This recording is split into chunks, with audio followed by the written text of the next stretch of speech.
Okay. Good evening. This is the welcome to the most recent installment of Building the Scottish State, and this is a pre-recorded video, so unfortunately you'll not be able to send questions to answer during the course of the interview. But we wanted to do this. We wanted to do it a pre-recorded version. So first of all, and I have with my Craig Murray, who has certainly been in the news recently, and we'd like to get his perspective on it. So first of all, Craig, thank you so much for being with us this evening. Oh, thank you very much for asking me.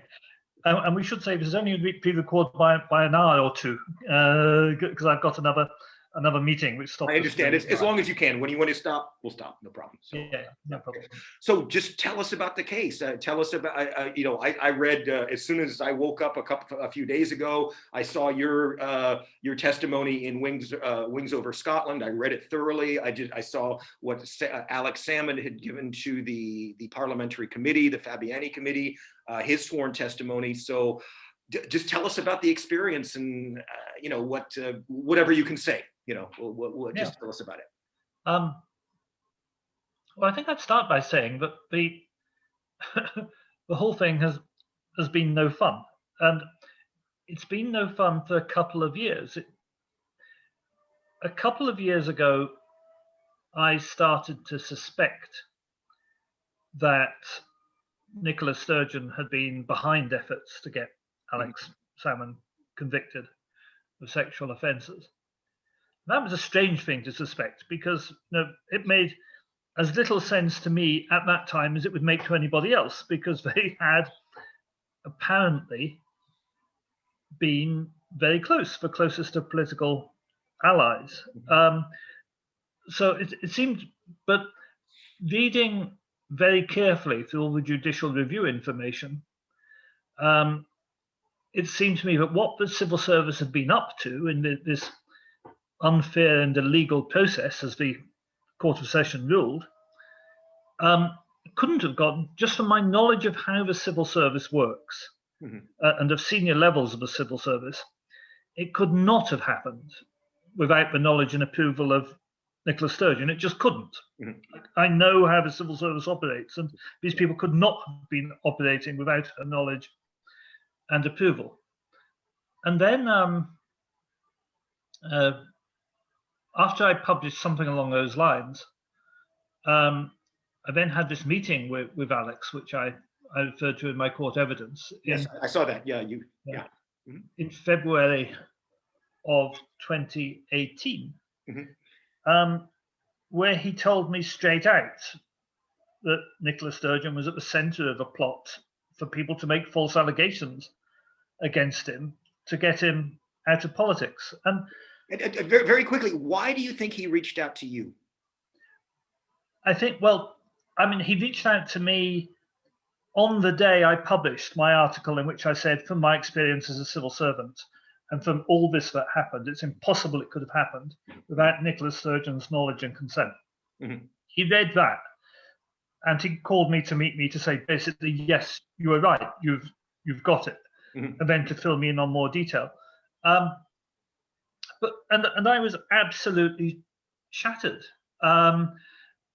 It's one thing to work it out, it's post-comfort, but to have Alex Salmond himself actually tell you face to face that is what happened is still a very difficult experience. And what was even more difficult was he told me I couldn't tell anyone.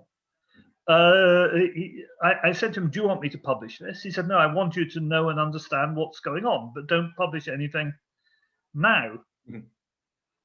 So I then had that knowledge and had to do nothing with it for over a year. And while I did nothing by way of publishing, I did more investigation, and I spoke to several senior sources within the SNP, people I obviously from the 2014 campaign in particular, but from campaigning for independence ever since, and from being, I know a lot of people in the SNP. At party conferences that we both attended as well. So well, precisely, yeah. And various, and I've spoken on platforms with a lot of people one way or another, because I've spoken on independents all around the country, and very often the local MP or MSP is also on the platform. You get to know people, and in the good old days, you got to have a drink with them or dinner or whatever. Whereas nowadays, you can't do any of this. But just people were giving me information, and the overall picture was just horrible, and I couldn't publish it. I couldn't say.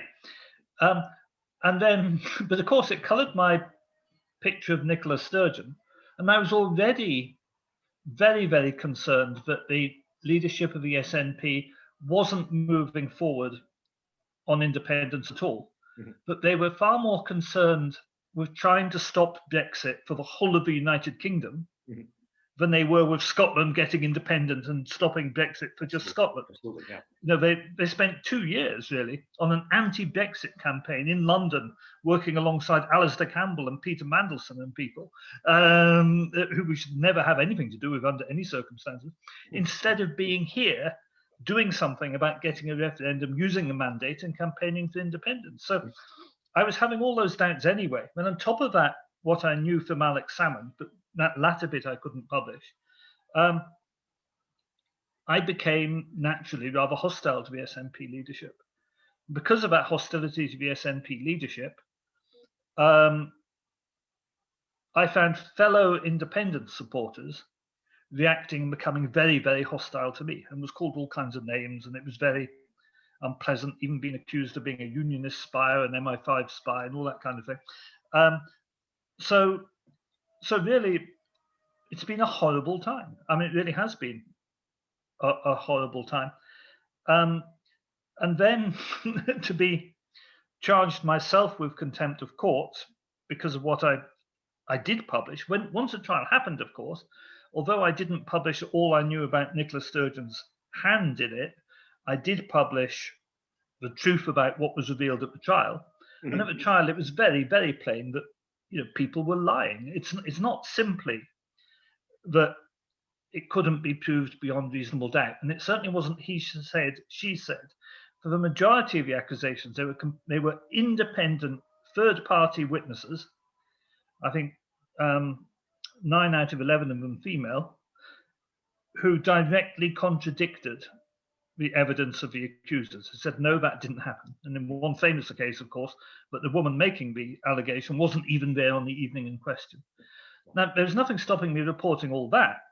What I couldn't say was what I knew about Nicola Sturgeon having been involved in getting these people to make the false allegations. Mm-hmm. But the fact that they were false allegations, there's nothing stopping me reporting all that.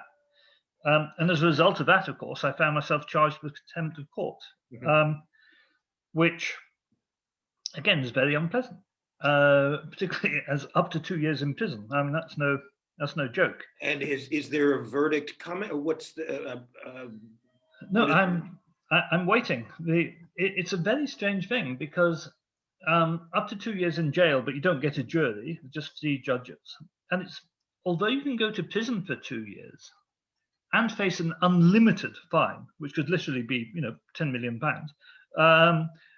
although you don't get a jury, mm-hmm, and it's not actually a criminal offence, strangely, although it has criminal penalties. And is it kind of, and okay, so because there was the explain to us a little bit more about, because apparently it was kind of this retroactive policy that they cooked up about how and as Salmond's testimony was saying, it was imposed on him even when he was out of government. He wasn't even he wasn't even a government member, and so what is it? You can't talk about it if you can't even begin to reveal any of the identities of the witnesses, even this jigsaw thing.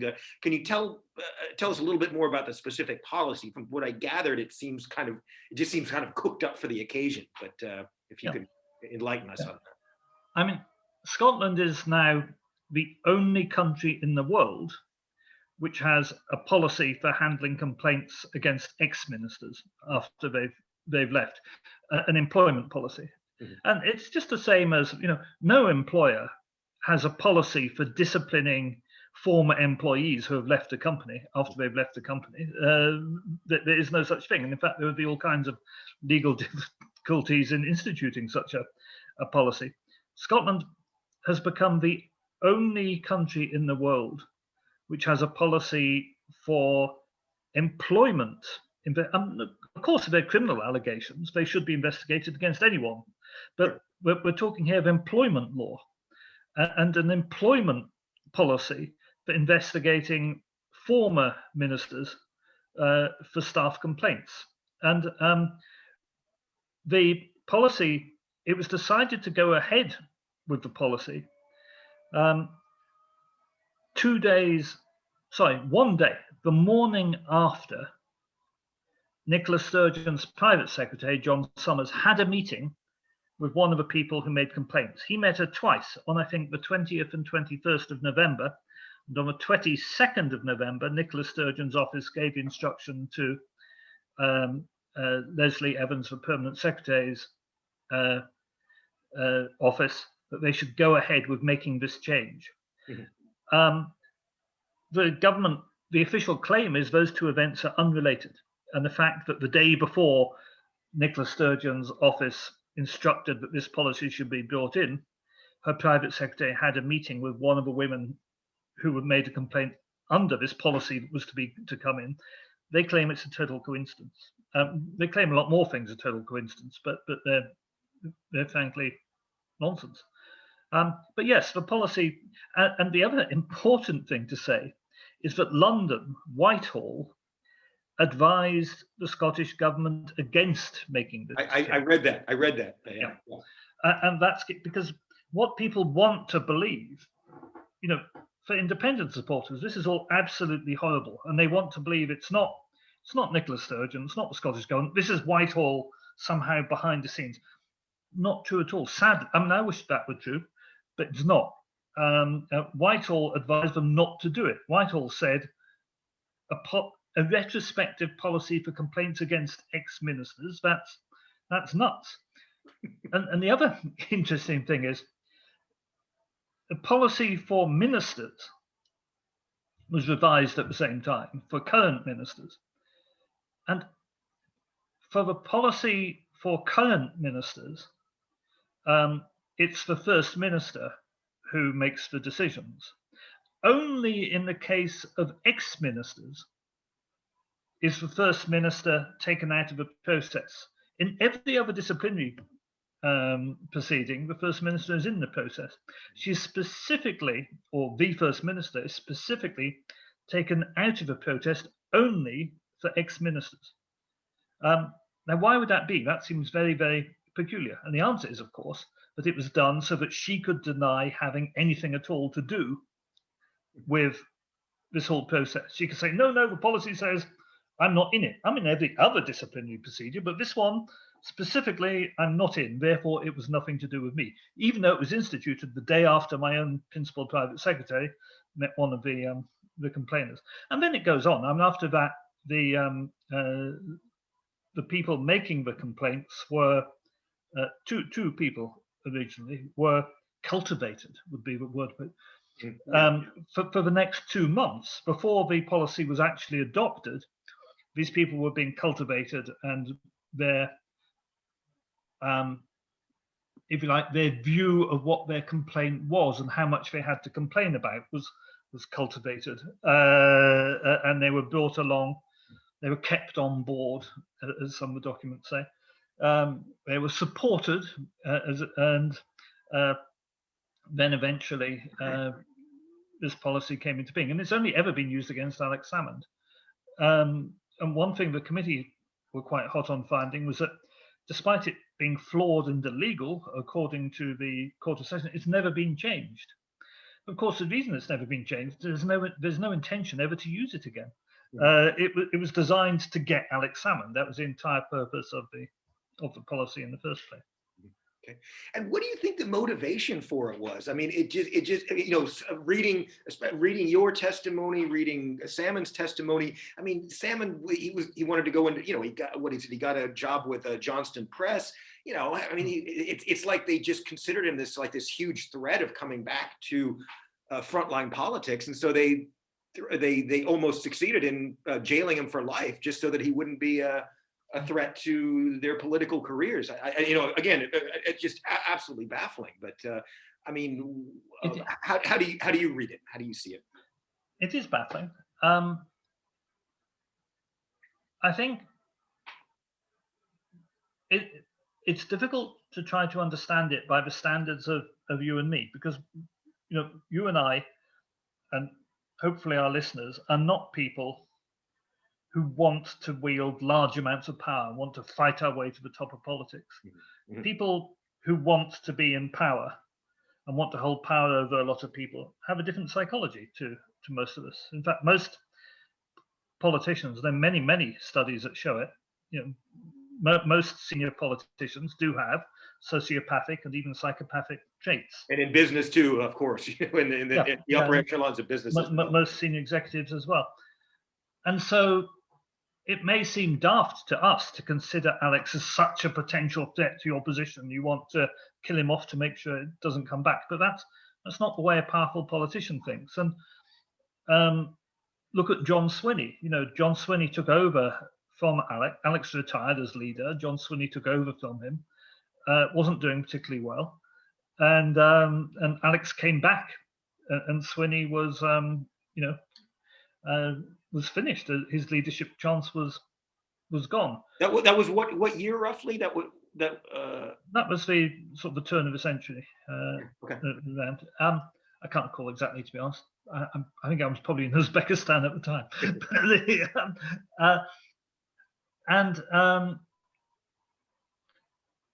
So I think the fear was there that maybe Alex would want to come back and resume the leadership.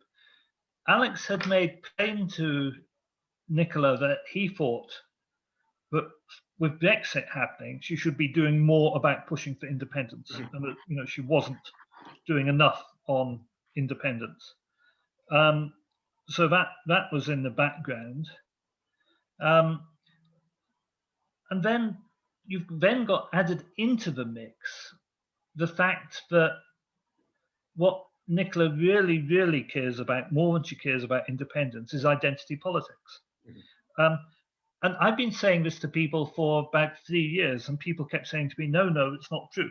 I think with what we've seen with her in the last week, what we've seen of this whole mad stushy about transphobia and her video attacking transphobes, and with the sacking of Joanna mm-hmm. Cherry, I think people are coming to see this, you know, and with the SNP then reserving the main places on the list for various minorities, in addition to the all-women shortlists we already have in many places and that kind of thing. This whole gender politics identity is what Nicola's about in politics. She's much more, and if you look at the reading lists, she's often telling us it's all about feminism. You know, now, I've nothing against feminism. I support it in general, but it's her raison d'etre. So when the Me Too movement came along, this idea of, you know, attacking the patriarchy by felling the big male beast of Scottish politics as a great triumph for women's liberation, or however you want to look at it, and the idea that, you know, Alex Salmond could be like Harvey Weinstein, if you like, could embody the evils of all the nasty men who have ever abused their power to portray on women. The idea of making Alex into not a human being, but a totem for male violence. I think all that psychology is mixed in there. And of course, it's totally unfair, because although undoubtedly it's true that women have throughout human history really suffered male violence and suffered male sexual violence, and although undoubtedly it's true that power structures have favored men over women, so men are able to get the power, and then some men abuse that power in order to perpetrate sexual violence against women. All of that is true, but it's not necessarily true of Alex Salmond as an individual. And the evidence in court was that it's not true of Alex Salmond as an individual. But if you look at social media, and the social media of Nicola's most fervent supporters in the last week or two, and Twitter in particular has been red hot on these issues. You know, the horrible things said about Alex Salmond, that he's a rapist, that he's a sex pest, that he's an abuser, all the things that are proven not to be true in court. But there's still that massive vitriol against him coming out all the time on social media. And one of the things I've actually found most amusing is that the last line of defense, if you like, of Nicola's hardline supporters is to say, well, she had no motive for doing this. And if you look down the timeline of the people who say she had no motive to act against Alex Salmond, those same timelines are full of expressions of hate against Alex Salmond. He's saying, we hate him, he's a patriarchy, he's vicious, he's a rapist, he's a sex pest, he's awful. But we had no motive for doing anything against him. You know, it makes no, it makes no sense. It's really quite peculiar. I'm sorry, that was a long and passionate explanation, but these things have been worrying me for a while. And I think this need to find the need to personalize the institutionalized abuse of women, which has gone on, but then to focus that personalization on someone who then becomes a hate figure. And really, it was the idea that it almost doesn't matter whether it's true or not in the individual case is what's behind an awful lot of this, in my opinion. And in Alex, they just landed on someone who hadn't done anything very bad in his life. But it's all wrapped up in this heated identity politics. And you must remember that some people, including the people at Rape Crisis Scotland, who've been putting out stuff against Alex, these people don't believe there should be jury trials in cases of sexual allegation. They don't believe you should have jury trials. They actually believe it is wrong, full stop, to question a woman who claims she's been raped. You have to just accept that's true, and the man should not be allowed any defense. These people actually genuinely believe that, and they believe that's the only way to redress centuries of wrongdoing, by instituting, if you like, centuries of a different kind of wrongdoing. But you have to understand where these people are coming from to get to understand an awful lot of what's going on here. Okay, and what did you? I know that you've been in British or institutions for a long time, so you've seen a lot. But what did you learn about kind of the nexus between the press, the Crown Office, the Scottish government, kind of the functioning of it, and how in an independent Scotland can we maybe make the separation of powers better so that kind of thing can't happen? What did you observe that maybe you didn't know before? Yeah, no, I think it's very worrying indeed. The closeness of the Crown Office to the Scottish government, and it's not really a question of the institutional arrangements. I mean, yes, it's obviously wrong constitutionally that the Lord Advocate is both a member of the cabinet and the head of the Crown Office who decides all prosecutions. That plainly is bad. But if you had people of integrity in office, it wouldn't really matter. To be honest, it's the lack of personal integrity which is a bigger problem than the constitutional arrangements. And one thing that was very, very plain to me was that there was very improper collusion going on between the Sturgeon government, Sturgeon's Inner Circle, and the Crown Office and Police Scotland over the charges against Alex Salmond. And my own view is that the decision to charge Mark Hurst for saying that those who conspired against Alex Salmond would reap the whirlwind, and to charge him with threatening communication for saying reap the whirlwind, well, that's plainly political language. It's not a threat of violence, and that was thrown out as no case to answer. But that decision to make that prosecution was political, just as the decision to charge me with jigsaw prosecution was political, when demonstrably I didn't give any more identification information than the mainstream media did, and none of those have been charged. We have an intensely political Crown Office, which has admitted to malicious prosecution in the Rangers case. So far, they've had to pay £20 million in damages, but the cases aren't finished yet. And that will definitely go over £50 million in damages before the fallout from that has ended. Mm-hmm. And is the Crown, tell me just a little bit, is the Crown Office, is that more a UK institution? Or how do you, I mean, since devolution, I'm assuming it's existed, for a long time. But I'm just wondering if, like is it more a UK institution, or is it kind of in between, or how would you describe it? No, it's very much a Scottish institution. I mean, it represents the Crown, but of course the Crown is the Crown of both countries. Yeah. It's a prosecution service. It's headed by the Lord Advocate, so it's not really independent of government, but it operates entirely within Scottish law. And one of the few things which, even before devolution, within the Union, one of the few residual pockets of Scottish autonomy was the legal system. So you can't really say that the Crown Office is UK influenced or UK appointed, and the appointees in it are all appointed by the Scottish government. There's no one in there who is appointed by the UK government. Although the Crown agent, Mr. Harvey, happens to be a former employee of MI5. He used to work full-time for MI5, and later he worked for the Foreign Office while I was in the Foreign Office. He was also a lawyer at the Lockerbie trial, where he's been described to me as other lawyers in the Lockerbie by another lawyer in the Lockerbie trial, that he sat down taking notes of what everyone was saying a great deal, but didn't seem particularly to have anything to contribute. My suspicion is he was MI5's man in the Lockerbie trial.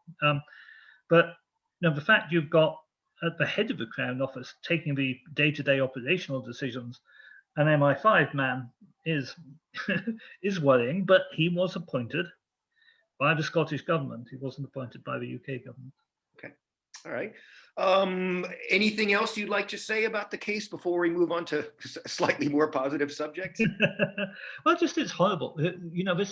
This thing of having to wait around for a verdict for days, is very unpleasant for me at the moment. I'm really not enjoying it. I say the entire experience has been extremely not enjoyable, and the idea that I'm being prosecuted for writing really identical things that other people wrote, and in some cases I'm being prosecuted for republishing something that Danny Garavelli wrote that she's not being prosecuted for. And I saw that you took her article and you kind of like annotated it, and that's part of it. That's well, one of the identifying things I'm accused of publishing is simply a quote from Danny Garavelli.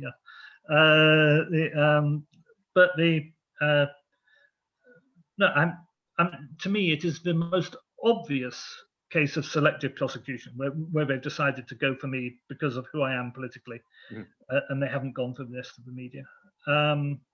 We had an opinion poll showing that most people who got an identity got it from the mainstream media. I read you commissioned a poll to taken by panel base, done absolutely according to their professional guidelines. And that shows it's not me who's been identifying people, but the court decided that wasn't relevant as evidence, or could only be taken in mitigation. If they find me guilty, then I can say in mitigation that other people did it too. But I'm not allowed to say the mainstream media did it more than me, therefore this is a political persecution. Okay. That's not an admissible argument in court. Anyway, the whole thing. Let's go on to slightly more positive things, but something more fun. So, go Scotland. Tell us about it. Now Scotland. Sorry, now. Yep. Now Scotland is an attempt to lift the campaign towards independence, because I do believe independence is coming. I believe independence is unstoppable. I think it'll come in the next year or two. And I think exactly how it will come may be slightly unexpected. It may not come through any of the combinations of elections and referenda people are expecting. The UK may fall apart rather quickly and more messily than that. But however it comes, we have to be ready. And whatever campaign we fight, we have to be ready. And now Scotland is an attempt to get what we lack at the moment. There's no group you can join that you can become a member of, which encompasses the entire Yes movement, and which is not a political party. So it's not in opposition to any other political party. It's not going to stand candidates for election. Members of any party or no party can join, and its purpose is independence. It has no other policies. It doesn't care what your views are on NATO, or what your views are on the EU, or what your views are on trans people, or whatever your views are. Irrelevant. We are just campaigning for independence, and it's an effort to unite everyone who genuinely believes in independence and wants to get early independence and start campaigning for that goal.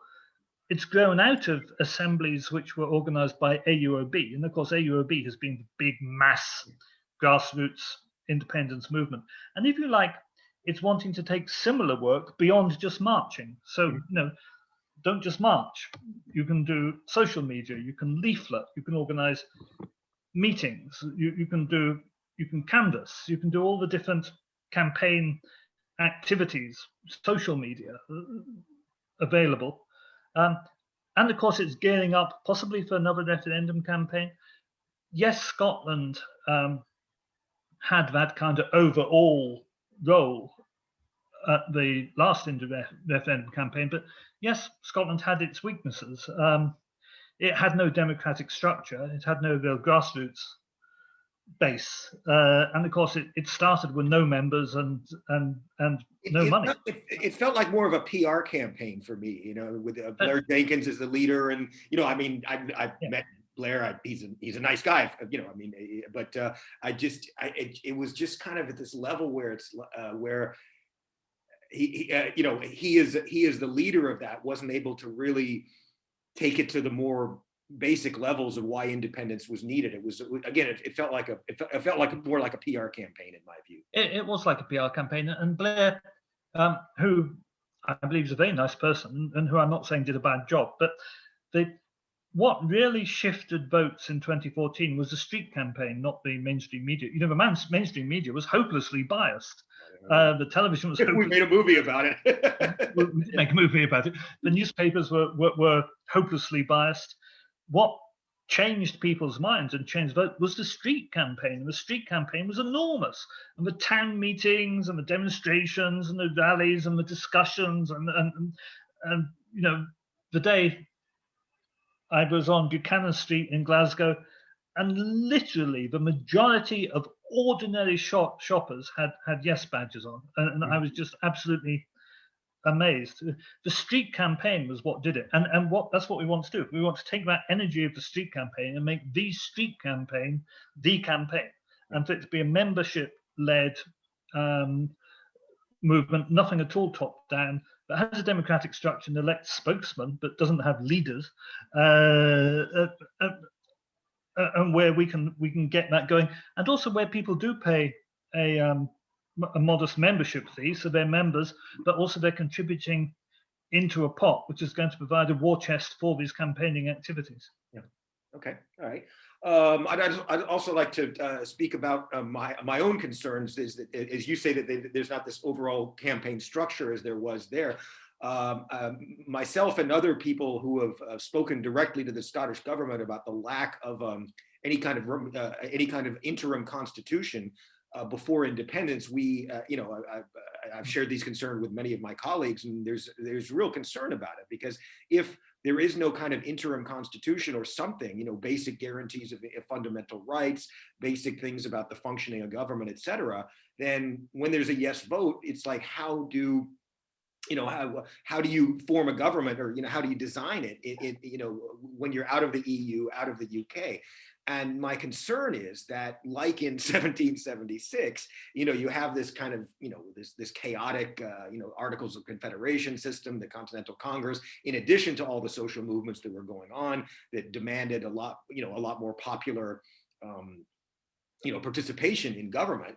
And then, what the framers, Madison and Hamilton, designed was very much an oligarchic system, with the Senate dominating and the president not really having much of a marginal role, but the Senate was very much the landowning class that was represented. And it's become more democratic over time. You have suffrage for blacks and suffrage for women. And, in the 1930s with the New Deal, there was more policy that was geared towards helping individual, normal people, and more workers' rights, et cetera, better financial regulation. And then in the 60s, you had, of course, the Great Society and the Civil Rights Movement. But since Reagan, that's pretty much been washed away. And what I'm interested in doing, and as I said, I'm going to be starting these, I'm going to be doing these constitutional conventions, basically on at least a discussion on Saturday nights from 7 to 9 that will be live streamed. But how do we, ahead of, because I feel like, I read a couple articles by George Caravan a few months ago, and he was concerned that Sturgeon and Murrell were becoming kind of close to the Duke of Blueclash and, kind of the big, oil interests and this type of thing. I don't know to what degree that's true, but what I fear is that if the independence was achieved in a certain way, and then the oligarchies come in and design the state to serve their interests rather than creating a truly democratic government. So what are your thoughts on that? And I don't know, you don't have permission, but I think it's good now to begin to definitely start a conversation about what a future Scotland would look like, because the prevailing attitude that I've had when I've spoken to pretty high up members of the SNP is, oh, we'll get to it later. We'll get to the Constitution later. And I just think it needs to be more democratically developed now, at least the basics of which can be in place when independence is achieved, and then there could be more refinement. But how do you see that? And is that, and having witnessed so many independence movements, or countries becoming independent, how do you see that? Well, I would say on the plus side, most countries have managed and have come up with something decent and workable, even when they've become quite chaotically independent in the first place. So countries like Slovenia or Croatia or Estonia or whatever went through radical revolutionary transformation, but have managed to come out of it, not badly. So I'm not worried about the future. I'm sure Scotland will develop something good. I think but I agree absolutely, but the groundwork needs to be done now. I think that the example I give is President Morsi of Egypt, who became the only ever democratically elected leader of Egypt, and then tried to be full of reconciliation after he got elected. As a result, one thing which he didn't do was anything about purging Egypt's incredibly fascist and corrupt judges, who then, of course, declared him illegal and jailed him, and he died in prison. And there's a real danger in making a change that doesn't actually change any of the institutions. That's the Morsi lesson. And we live in a country which has, and you often see these claims made, and it's hard to verify, but I think it is very probably true.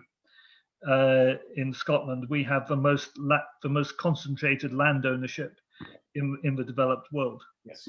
Where a very few people own all our land, and if that doesn't change in independence, and what's the point? Almost to an extent. Yeah, I agree, and that's the point I was trying to make. Is this like if one oligarchy is replaced by another, what's the point? I agree, and the Charlotte Street Partners approach to independence, where we just become another nice neoconservative nation where when nothing too radical is happening, is not the way I want to go. But on the other hand, how that relates to constitutional arrangements is a slightly more complex subject, because of course constitutional arrangements and social and economic policies are different things, although one feeds into the other. And you'll probably be surprised to hear, Mark, that I tend to be rather Burkean when it comes to constitutional affairs. I'm suspicious of direct popular democracy. And if you ask me why, I'll say Brexit. Partly explain that. I think Brexit's a very good example of the dangers of unmodified popular democracy. That populism is a genuine danger, and trying to eliminate the governmental structures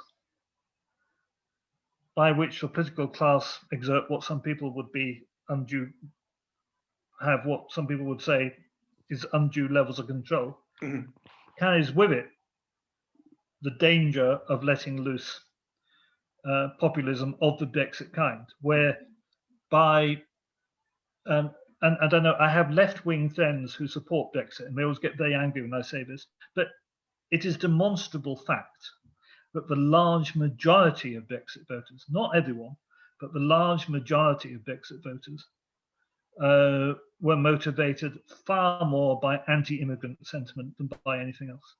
And the ability to whip up racism in particular, when you have systems of government which rely too much on votes of the entire populace. And you actually see it in Switzerland, where their famed plebiscitary system, people often point to Switzerland and say direct democracy works, look at Switzerland. Well, recently in Switzerland, been an awful lot of decisions saying people are not allowed to have mosques because Muslims are terrorists and that kind of thing. And people will vote for those. If you give ordinary people the choice to govern directly, certainly capital punishment would not have been abolished in the UK until decades after it actually was. I'm not sure when majority of opinion finally turned against capital punishment, but it was at least 4 decades after capital punishment was abolished.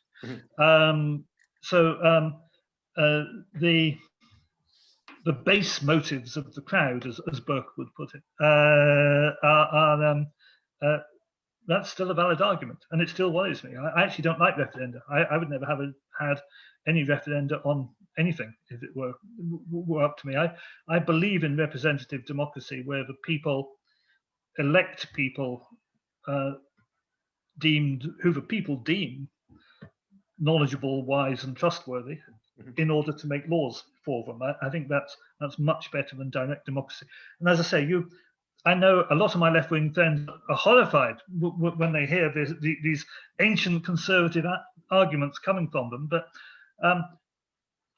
I find a lot of people on the left have a romantic view of people, which just isn't true. I would say to them, I used to live in Ramsgate, which of course is the place where Nigel Farage used to stand, and where UKIP got its biggest vote. And I said, you go down the pub in Ramsgate and discuss immigrants with people for 10 minutes, and then you come back and tell me you have a noble view of the sentiments of the working class. It's not true. So, as I say, I do apologise. I realise these are not fashionable things I'm saying at all, but that is my view. That's why I would be so interested if you could, take part in our conversation to try to get that balance right between. Because the way I view it, it's like observing the United States.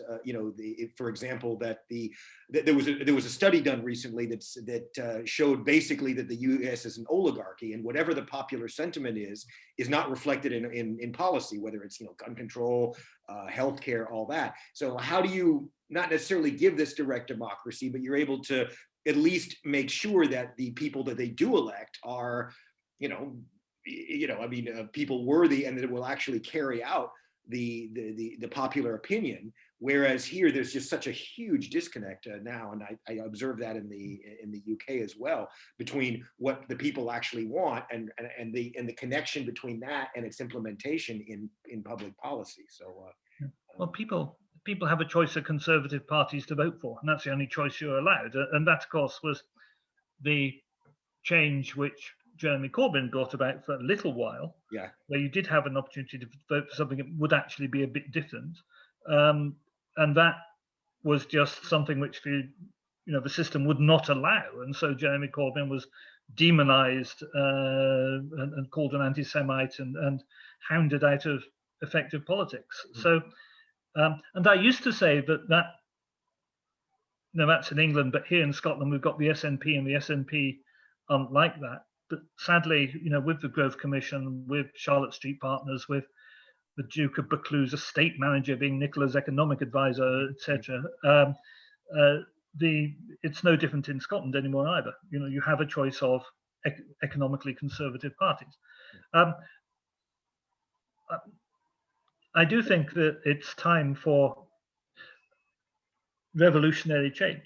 Okay, let me guide the conversation slightly on that theme, just because we've got a few minutes left. Kev warned we can't go over an hour. So how do you see that revolutionary change going forward? If there's no, there's no Section 30, and if they had a quote unquote wildcat referendum, that it would be chaotic and they wouldn't be accepted. I mean, how do you see the way forward on this? Yeah. Well, to start, I was talking about a revolutionary change in society more widely than Scotland, because I think degrees of wealth inequality in society have now grown across all the Western democracies to the extent that it's become unsupportable. We're entering a kind of HELOC society thing where people with very low wages and few rights and no job security work for an increasingly small number of amazingly rich billionaires. That's a social structure which is so unjust that it can't last, and it will end if society carries on this way. It will end in violence and bloodshed. In Scotland, I think the difficulty of being ruled by Tories who don't want to rule us has passed the tipping point in terms of political acceptability.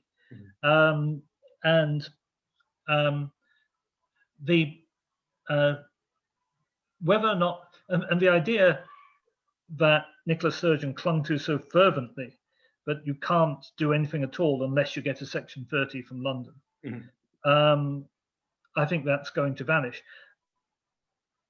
I don't know whether Martin Keatings will win. I think Martin Keatings is a hero and has done a fantastic job.